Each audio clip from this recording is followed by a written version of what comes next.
जी हाँ, बात सांसों के आपातकाल की। नमस्कार, आपके साथ हूं मैं राजीव शर्मा। कोरोना मरीजों के तेजी से बढ़ते आंकड़ों ने उत्तर प्रदेश में चिंता बढ़ा दी है, लेकिन उससे भी बड़ी चिंता की बात यह है कि राज्य में मेडिकल इंतजाम कम पड़ गए हैं। अस्पतालों में मरीजों के लिए जगह नहीं है। लखनऊ जैसे शहर की बात करें, बेड मिलना नामुमकिन हो गया है। ऑक्सीजन की किल्लत है। मरीजों के परिजन ऑक्सीजन सिलेंडर की तलाश में भटक रहे हैं। दूसरी ओर मरने वालों का आंकड़ा लगातार बढ़ता जा रहा है। शमशान में शवों का अंबार लगा है। शव जलाने के लिए भी घंटों इंतजार करना पड़ रहा है। 4 तस्वीरें आपके टीवी स्क्रीन पर और हालात बता रही हैं इस कोरोना काल में क्या हो गई है। पूरे हिंदुस्तान हो या उत्तर प्रदेश या फिर उत्तर प्रदेश की राजधानी लखनऊ, सबका नजारा एक है, ऑक्सीजन नहीं है। जी हाँ, हम खड़े हैं ऑक्सीजन, एक ये अवध ऑक्सीजन प्राइवेट लिमिटेड है, यहाँ पर खड़े हैं। आप देख सकते हैं ये ऑक्सीजन प्लांट है, लेकिन ऑक्सीजन नहीं है। अधिकारी यहाँ पर अभी पहुंचे हैं और ये जानने और समझने की कोशिश कर रहे हैं कि आखिर ऑक्सीजन क्यों नहीं है, और लोग यहाँ पर मौजूद हैं ऑक्सीजन लेने के लिए। कुछ लोग से हम बात करने की कोशिश करते हैं कि ऑक्सीजन ना होने वाले कितनी दिक्कत ना करे। आप यहाँ क्यों आए हुए हैं? गैस लेने आए, वहाँ से मेडिकल घर से डिस्चार्ज किया माँ को मेरे, और डेली गैस ले जाते हैं। अच्छा। वही लोग कह रहे गैस नहीं है। गैस नहीं? ये देखिए डिस्चार्ज है 2018 से। अभी यहाँ से गैस ले जाते हैं? यहीं से हमेशा गैस ले जाते हैं। तो कब से आप यहाँ कोशिश कर रहे हैं गैस लेने की? तो परसों से कर रहे नहीं मिल रही गैस यहाँ पे, कल से कर रहे नहीं कर रहे। हाँ, यहाँ लाइन लगी रहती है, दे नहीं रहे गैस। और ये वहाँ का डिस्चार्ज पेपर है इसके मिश्रा का, ये डिस्चार्ज है 2018 से हम गैस ले आते हैं यहाँ से। अच्छा, 2018 ले जाते हैं, तो जाहिर सी बात है गैस यहाँ नहीं है। और ये जो हालात है यहाँ पर, ये ऐसे क्यों पैदा हुए हैं, आखिर वजह क्या है? ये इसलिए मिल रहा है कि जो ज्यादा खपत हो गई ऑक्सीजन की, ज्यादा डिमांड बढ़ गई, ऑक्सीजन मिल रही है। पुलिस यहाँ पर तैनात कर दी गई है ताकि यहाँ पर जो पुलिस है, ताकि यहाँ की स्थिति खराब ना हो, इसके लिए है। और हम आगे चलेंगे, अंदर जाने की कोशिश करेंगे और समझने की कोशिश करेंगे कि क्या देख सकते हैं कि यहाँ पर किस तरीके से यहाँ पर अधिकारी जो हैं, उनसे पहले हम यहाँ दिखाते हैं। आप देखिए यहाँ अधिकारी पहुंचे हुए हैं जिला प्रशासन के, और समझने की कोशिश कर रहे हैं यहाँ क्यों नहीं है। ये बार बार इस पर निगाह रखी जा रही है ताकि जो जरूरतमंद हैं उनको ऑक्सीजन मिल सके। और तो सवाल फिर यही उठता है कि आखिर ऑक्सीजन मिलेगी कब? फिलहाल ऑक्सीजन नहीं है, और यहाँ तमाम लोगों से आप देख सकते हैं किस तरह से बातें हो रही हैं। और ऑक्सीजन सिलेंडर है ना, ऑक्सीजन। मैम क्या प्रॉब्लम, कब तक गैस ऑक्सीजन मिल पाएगी? बाकी 4 जगह फिलिंग चल रही है, बारी बारी से होता है ना, हर सेंटर में हर बार नहीं होता है। हमारे 4 सेंटर्स में अभी फिलिंग चल रही है, कोई कमी नहीं है। तो कोई कमी नहीं है? नहीं, सभी हॉस्पिटल्स को सभी को वो कुछ पैनिक फैला रहे होंगे, हम लोग उसको भी देख रहा है, मगर अभी सभी हॉस्पिटल्स को दे दिया जा रहा है ऑक्सीजन। मिल जाएगी। तो अधिकारी का ये कहना है कि जो किल्लत जरूर है, माना है, लेकिन किल्लत को दूर करने की पूरी कोशिश की जा रही है, बारी बारी कोशिश की जा रही है ताकि सबको ऑक्सीजन मिल सके। और जब हमने पूछा, कुछ हॉस्पिटल्स हैं जो बाहर उन्होंने नोटिस लगा दिया है ऑक्सीजन नहीं है, तो उनका कहना है कि कुछ लोग पैनिक क्रिएट करने की कोशिश कर रहे हैं। तो अब देखना यह है कि ऐसे लोगों पर क्या कार्रवाई होती है, और साथ ही जो जरूरतमंद है उनको ऑक्सीजन कब मिल पाती है। वीडियो जर्नलिस्ट रोहित के साथ Khurram Jami, India news, Lucknow.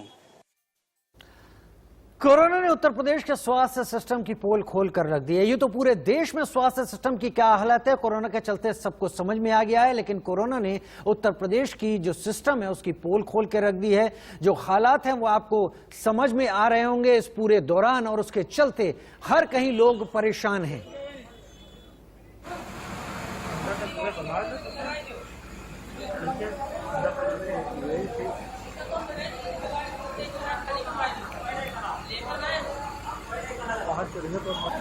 Gas, oxygen gas के लिए आए थे।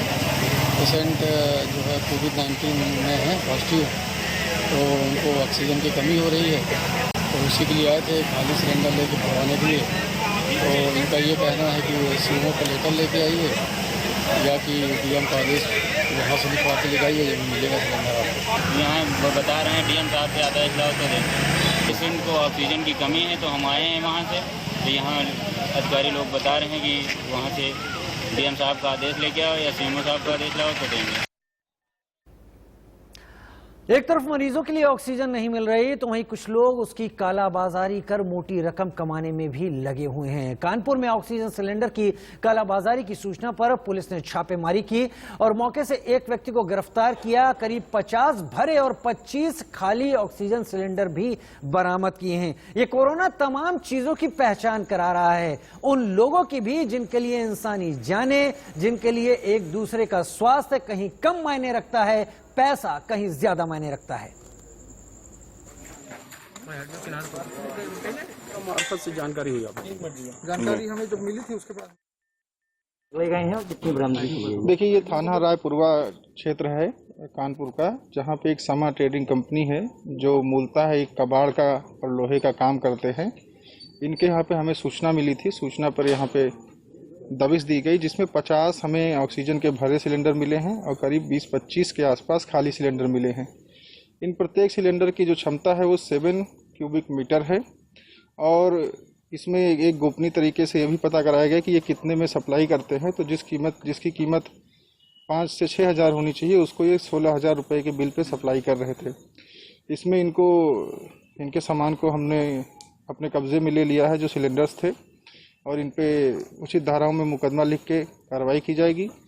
चूँकि ये एक मानवता के खिलाफ अपराध है, इसमें हम आगे NSA की भी कार्रवाई प्रस्तावित करेंगे और उसको अमल में लाएंगे। सर, कितने लोग गिरफ्तार हुए हैं टोटल? देखिए, अभी हमने एक व्यक्ति को गिरफ्तार किया है, मोहम्मद आसिफ हैं, और हमारी कोशिश है कि इसमें और भी जो जुड़े हुए लोग हैं, जो इस पर्टिकुलर प्लांट से हैं या जो इस पूरे क्षेत्र में जहाँ जहाँ काम कर रहे हैं, उनके खिलाफ भी लगातार इसमें कार्रवाई की जाए। एक तरफ तो कोरोना के मामले परेशानी खड़ी कर रहे थे, एक्सपर्ट समझने की कोशिश कर रहे थे कि कोरोना फैल क्यों रहा है, इसका कौन सा वेरिएंट लोगों के ऊपर बहुत ज्यादा घातक सिद्ध हो रहा है। अभी ये जांच और ये तमाम जानकारियां जुटाई जा रही हैं, लेकिन इसके उलट जो सबसे बड़ा सवाल खड़ा हो गया है वो ये कि ऑक्सीजन क्यों नहीं मिल पा रही। ऑक्सीजन कमी की असली वजह क्या है, कारण क्या है, इसको भी समझने की बहुत जरूरत है, क्योंकि हाहाकार और संकट के बीच अगर संकट के सही कारणों पर फोकस होगा तो संकट का सही समाधान आसानी से निकलेगा। ऑक्सीजन की कमी के पीछे इसकी टूटी फूटी सप्लाई चेन का कितना हाथ है, यह भी समझना जरूरी है इस रिपोर्ट के जरिए।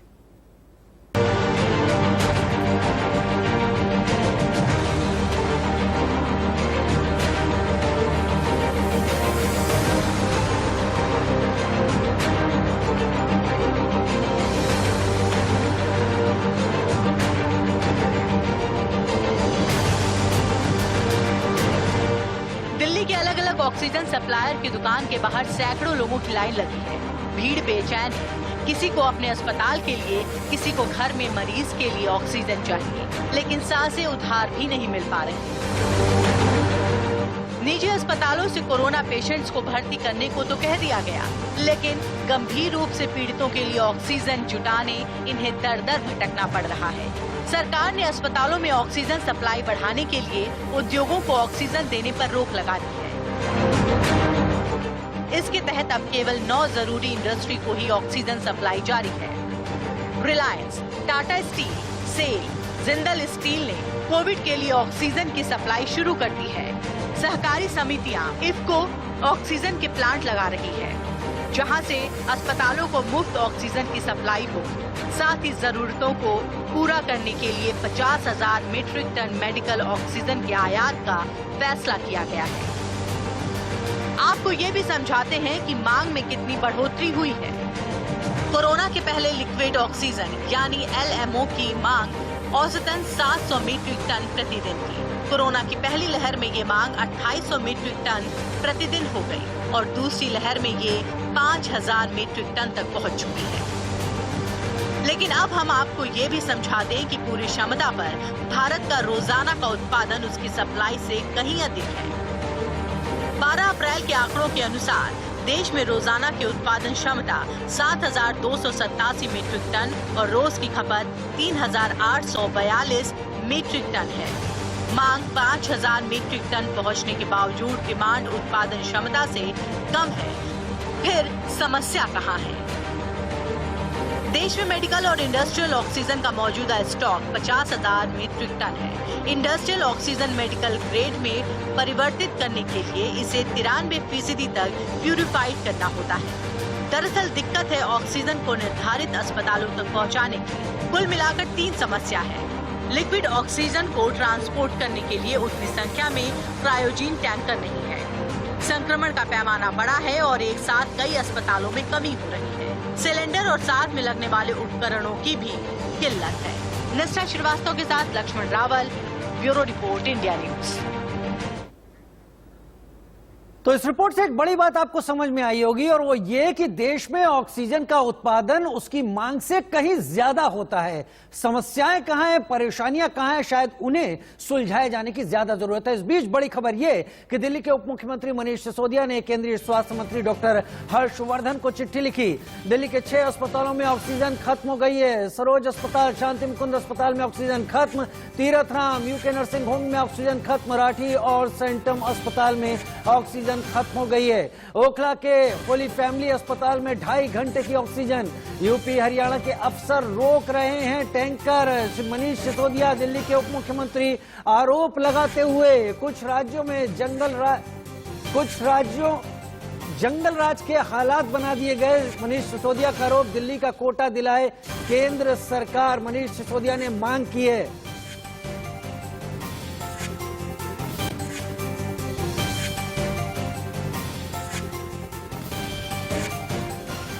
उधर भोपाल के गुलमोहर निर्भया मल्टी स्पेशलिटी हॉस्पिटल ने ऑक्सीजन खत्म होने की वहां कगार पर है। अस्पताल प्रशासन का कहना है कि उनके पास सिर्फ 1 घंटे की ऑक्सीजन बची है।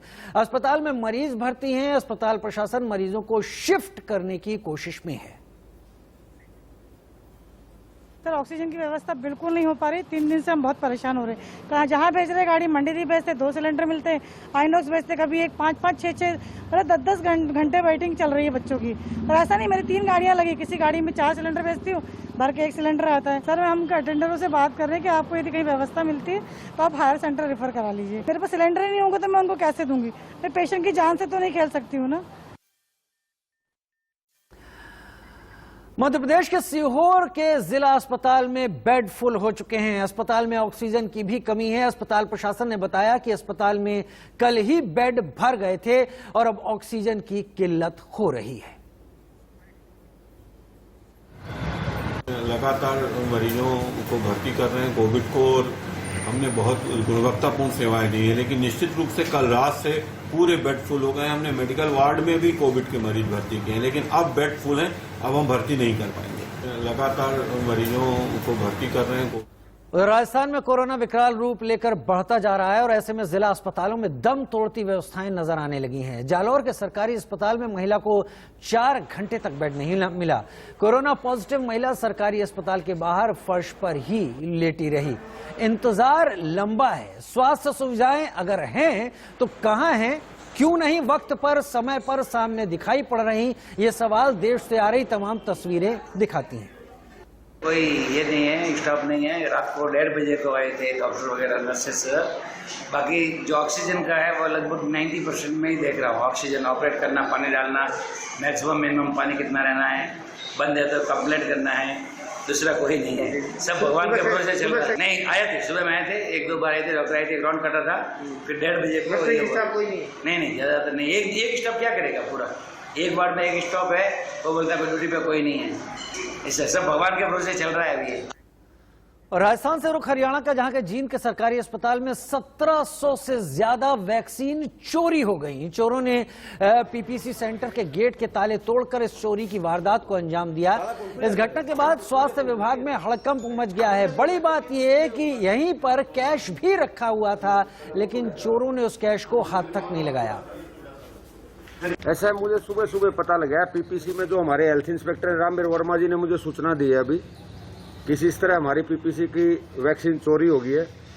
और जब भी मुझे सूचना मिली तो तुरंत मैं यहाँ पे आया हूँ। तो मैंने देखा है कि तीनों के तीनों ताले तोड़े हुए हैं। जो मेन एंट्रेंस है उसका भी ताला तोड़ा हुआ है, अंदर भी तोड़ा हुआ है और तीसरा भी ताला तोड़ा हुआ है। तो मेरे को अभी देखने में पता लगा है कि जो वैक्सीन है टोटल, जो हमारी जो कोविड की वैक्सीन है, बाकी तो डिटेल देखने में पता लगेगा। उन्होंने जो बताया और मैंने देखा है वही चोरी हुई है। अभी रिकॉर्ड भी खंगाला गया। जो रिकॉर्ड अभी बाबूजी से पूछूंगा क्या क्या रिकॉर्ड है, वो उसके बाद पता लगेगा। और अभी दूसरी साइड जो हमारा मेन स्टोर है, जहाँ हमारे पूरे डिस्ट्रिक्ट की सप्लाई आती है, उसको भी एक बार देखता हूँ, उसके बाद आपको एग्जैक्ट बताऊंगा कि वहाँ पे भी कोई ऐसा तो कुछ नहीं है। इसके साथ में दूसरा है हमारा मेन स्टोर है, उसको भी देखिए। और उधर महाराष्ट्र की बात करें तो सख्त पाबंदियां लगी हुई हैं और जरूरी काम के लिए ही आवाजाही की इजाजत है और इसके लिए पुलिस खास रंग के स्टिकर गाड़ियों पर लगा रही है। लेकिन इस बीच एक दिलचस्प बात भी हुई। एक लड़के ने मुंबई पुलिस से पूछा कि उसे अपनी गर्लफ्रेंड से मिलने के लिए गाड़ी पर किस रंग का स्टिकर इस्तेमाल करना चाहिए। मुंबई पुलिस ने भी लड़के के सवाल का सीधा जवाब दिया, ट्वीट किया कि हम आपकी बात समझते हैं लेकिन दुर्भाग्य से हमारी आवश्यक या आपातकालीन श्रेणी के अंतर्गत नहीं आता। आसान सा मतलब यह है कि आप सही रहें और स्वस्थ रहें। सोशल मीडिया पर मुंबई पुलिस के ट्वीट को लेकर काफी चर्चा हो रही है।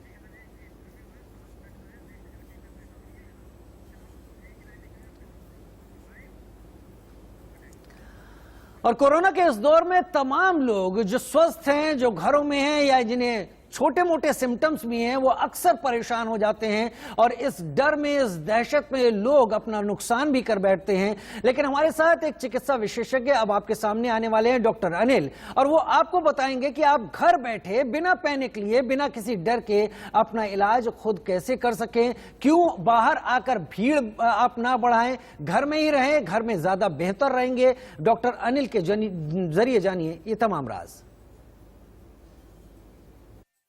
आउटरीच डिपार्टमेंट है टेली मेडिसिन का, उसके तहत हम लोगों ने एक गाइडलाइन बनाया और ये काफी कारगर है। ये गाइडलाइन हम आम आदमी को याद रखने के लिए कैची वर्ड बनाया, डी लैम्प, यानी कि जब अंधकार में हमारा पूरा देश है, हमारा पूरा राज्य है, तो एक प्रकाश की किरण से याद रखें लैम्प, और उसमें डी लैम्प। तो डी से हमारा डेक्सामीथासोन, सिंपल दवा है 6 मिलीग्राम की, एक बार आप लेना शुरू कर दें घर पे। एल से है लो मोलिकुलर वेट हिपेरिन, ये 40 मिलीग्राम चमड़े में इंजेक्शन देना रहता है 2 बार, और बहुत आसान है, किसी भी हेल्थ वर्कर, नर्सिंग स्टाफ, किसी से आप ये इंजेक्शन दिलवा सकते हैं। और बहुत लोग कहता है कि नहीं सर मैं इंजेक्शन नहीं ले पाऊंगा, उसके लिए इसके बदले एक टैबलेट है, टैबलेट एपिक्साबेन, जिसको 2.5 मिलीग्राम दिन में 2 बार आप दे सकते हैं। ये दवा इसलिए भी जरूरी है क्योंकि ये जो कोविड है ना, ये हमारे फेफड़े में थ्रोम्बस बनाता है, छोटा छोटा थक्का बनाता है, और इस वजह से गैसियस एक्सचेंज नहीं हो पाता है हमारे फेफड़े में, और मरीज का सैचुरेशन कम होता है और मरीज को ऑक्सीजन की जरूरत पड़ जाती है और वेंटिलेटर पे जाता है और जाने जाती है। और इसीलिए ये बहुत इंपॉर्टेंट दवा है, इसको आप जरूर जितना जल्दी हो सके चला लें। और ए से है एजिथ्रोमाइसिन, बेसिक एंटीबायोटिक है, 500 मिलीग्राम की आती है, दिन में 1 बार दें और 5 से 7 दिन तक इसको चला सकते हैं। और डी लैम्प का एम जो है, ये मोंटिलोकास्ट और लिवोसेट्रिजिन का कॉम्बिनेशन है, इसको एक बार दें 5 से 7 दिन तक। और लास्ट जो लेटर है डी लैम्प का, कैची लेटर पी, ये पैरासीटामोल है। ये हम बच्चे जानते हैं कि बुखार के लिए देना है, और अगर बुखार परसिस्ट करे तो हर 6 घंटे पे हम रिपीट कर सकते हैं। तो ये डी लैम्प जो है ये बहुत कार्यरत है, हॉस्पिटल हो या घर हो, दोनों जगह मुख्यतः यही चलता है। फर्क यही है कि हॉस्पिटल आता है, पेशेंट सीरियस रहता है तो टैबलेट के बदले हम इसका इंजेक्टेबल फॉर्म दे देते हैं, इस एंटीबायोटिक टैबलेट के बदले हम इंजेक्टेबल हायर एंटीबायोटिक दे देते हैं, पैरासीटामोल ये टैबलेट के बदले हम इंजेक्शन चलाते हैं। लेकिन treatment protocol tertiary centre, AIIMS, premier institute जैसा हो या घर हो, ऑलमोस्ट सेम है, और इससे आउटकम बहुत अच्छा हो रहा है। 1000 से ज्यादा लोगों को हमने, मैं अपना पर्सनल एक्सपीरियंस बताता हूं, being head of community outreach, मैं सब लोगों को ठीक कर चुका हूं, और 1 या 2 मरीज को ही हॉस्पिटल आने की आवश्यकता पड़ी इस रेजिम पे। ये मैं अपना अचीवमेंट बताना चाहूंगा कि कितना बेनिफिशियल है हमारे बिहार जैसे राज्य में, जहां की जनसंख्या बहुत है और हॉस्पिटल कम है। और इसके अलावा कुछ लोगों का कहना है कि ठीक है हम कोविड पॉजिटिव, हमको कोई दिक्कत नहीं है, या हम कोविड से बचना चाहते हैं, हम क्या करें? उनके लिए जीवन शैली में परिवर्तन, लाइफ स्टाइल मॉडिफिकेशन के लिए कुछ तथ्य हैं। इसको भी हमने M3 PHC के नाम से याद करने के लिए आम लोगों तक आपके चैनल के माध्यम से बताना चाहूंगा। ये M3 क्या है? M से मास्क। बहुत लोगों को कंफ्यूजन है, अरे हमें तो इन्फेक्शन हो गया, अब हमें क्या डर है, मैं वैक्सीन ले लिया, अब मैं क्यों मास्क पहनूं? नहीं, आप वैक्सीनेटेड हो या नहीं हो, आपको इन्फेक्शन हो चुका है या नहीं हो चुका है, आपसे गुजारिश करता हूं कि प्लीज जब तक ये पेंडेमिक ओवर नहीं हो तब तक आप मास्क पहनने की पद्धति कायम रखें। और दूसरा एम है मल्टीविटामिन्स। जितने भी विटामिन हो उसका या तो आप भोजन से अगर मिले, आपको फूड से मिले वो ले लें, या नहीं तो आप मार्केट से vitamin C, vitamin B, zinc, vitamin E, calcium, vitamin जितना भी अवेलेबल माइक्रो न्यूट्रिएंट है उसका सेवन करें, क्योंकि ये निश्चित रूप से आपके शरीर की प्रतिरोधक क्षमता को बढ़ाने में मदद करेगा और कोरोना से लड़ने में आपको मजबूत करेगा। और तीसरा एम है माउथ गार्गल बीटाडीन या क्लोरहेक्सिडिन। सिंपल दवाई है, सस्ती दवाई है। मुंह में एक ढक्कन लेकर के आसमान के तरफ देखें और गलगला करें, क्योंकि अगर आप मास्क पहनते हैं या खोलने के टाइम में अगर कुछ वायरस या कुछ जीवाणु आपके मुंह में या नाक में चला जाता है तो ये जो आपका नेजोफेरिंक्स है, गले के पास जो वायरस फंसा हुआ है, निश्चित रूप से वो वायरल लोड कम हो जाएगा और उसकी वायरुलेंस क्षमता, बीमारी करने की क्षमता घटा देगा। तो ये बीटाडीन का गार्गल निश्चित रूप से करें। अगर आप नहीं खरीदना चाहते हैं तो गर्म पानी में नमक डाल करके उसका भी गलगला करें, इससे भी आम आदमी को काफी फायदा होता है। और अगला चीज है prone position. Prone position English का वर्ड है, मेडिकल लिटरेचर में यह है पेट के सहारे सोना। मरीज प्रायः आसमान को देखते हुए सुपाइन पोजीशन में सोता है। और दूसरी तरफ जहां कि हम ऑक्सीजन की किल्लत की बात कर रहे हैं कि ऑक्सीजन सप्लाई पूरे देश में नहीं मिल रहा है, हॉस्पिटल बिल्कुल व्याकुल हो रहा है, लोग त्राही त्राही भटक रहा है कि ऑक्सीजन ही नहीं है, हम कैसे इलाज करें। तो आपको ये संकट मोचक के तरह काम आएगा अगर ऑक्सीजन लेवल आपका 5 से 10 भी कम है नॉर्मल से, जो 93% होना चाहिए, तो प्लीज आप पेट के बल आप सोएं। आपकी सेचुरेशन 5 से 7% निश्चित रूप से बढ़ जाएगी। आपको वक्त मिल जाएगा, जो critical golden hour of the patient बोलते हैं, वो आप हॉस्पिटल तक पहुंच पाएंगे एक सिग्निफिकेंट ऑक्सीजन लेवल जितना होनी चाहिए शरीर में उतना पहुंचा करके। तो ये जो M3PHC का P लेटर है, इसका मतलब है prone position. H hand wash. Hand wash तो ऐसी पद्धति है, ये कोरोना ही नहीं बल्कि जितनी भी संक्रमित बीमारी है, संक्रामक बीमारी है, वो सब हाथ धोने की पद्धति से कम होता है। तो ये हैंड वॉश तो कोरोना का पेंडेमिक खत्म भी हो जाता है तब पर भी मैं गुजारिश करूंगा आम पब्लिक से, आम नागरिक से कि ये क्रियाएं आप ना छोड़ें। हैंड वॉश से आपको निश्चित रूप से लाभ मिलेगा। और C से है चेस्ट फिजियोथेरेपी। शंख आप जानते होंगे एंशिएंट टाइम से चल रहा है, शंख फूकना या एस्पायरोमेट्री मिलता है बाजार में 150-200 रुपया में, उसको खरीद लें और उसमें एक पाइप लगा हुआ रहता है, उससे आप उस बॉल को उठाएं, वो लंग्स का एक्सरसाइज है। ये चेस्ट एस्पायरोमेट्री, ताकि आपका फेफड़ा, आपका लंग्स का कैपेसिटी और उसकी मजबूती बढ़ जाएगी और कोरोना से लड़ने में आपको मदद मिलेगा। तो मैं समराइज इसका समरी यही बताना चाहूंगा कि दवाई के नाम पर आप डी लैंप याद रखें और लाइफ स्टाइल मॉडिफिकेशन के टर्म में आप M3PHC रखें। ये दोनों का पालन करने से निश्चित रूप से हम कोरोना पर विजय हासिल करेंगे और हम कोरोना को हरा पाएंगे।